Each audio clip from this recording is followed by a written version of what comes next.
আমরা কেউ ছাত্র দল না, কেউ ছাত্র শিবির না, আমরা কেউ বাম না, ডান না, আমরা কোনো ছাত্র সংগঠনের সাথে কোনো দলীয় ভাবে কোনো কিছুর সাথে জড়িত নেই। আমরা অন্যায়ের বিরুদ্ধে দাঁড়াবো ইনশাআল্লাহ, আমরা অন্যায়ের বিরুদ্ধে আসবো তো ইনশাআল্লাহ। আগামীকাল আমরা আমাদের বাবা মা ভাই বোন থেকে শুরু করে যারা যারা আছে আমরা অন্যায়ের বিরুদ্ধে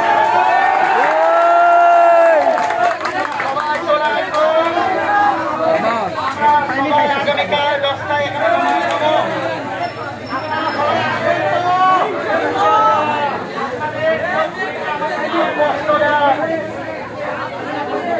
সম্মানিত উপস্থিতি, আপনাদের দৃঢ় ভূমিকা আমাদের অন্তরে কষ্ট দেয়।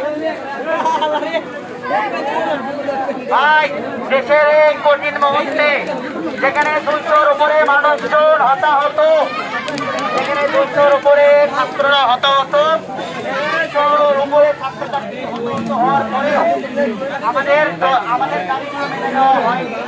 আমাদেরকে কি করা হলো? উল্টা আমাদেরকে দেখানো হলো যে এখন তোমরা গণভবনে আসো।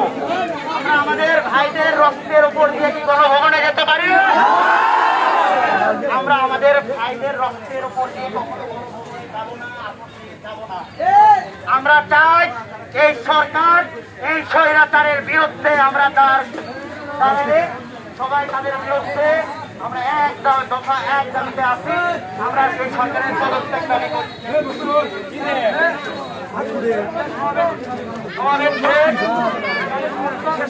আর আমরা অনেক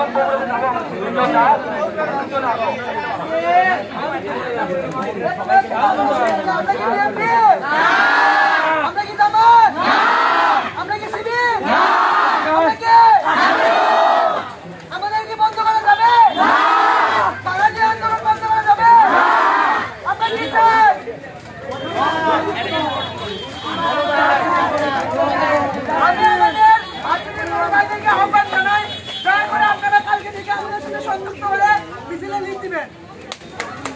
আগামীকাল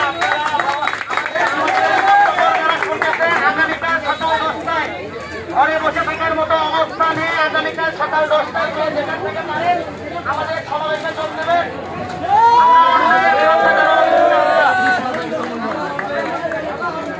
আপনারা যারা ভাই ভ্যানওয়ালা ভাই, আমাদের দোকানদার ভাই বোনেরা, আপনাদের ছেলে মেয়েরা হত্যাকাণ্ডের শিকার হচ্ছে, নির্মম হত্যাকাণ্ডের শিকার হচ্ছে, আপনারা এদের বিরুদ্ধে দাঁড়াবেন।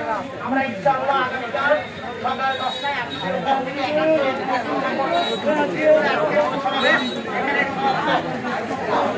আল্লাহ।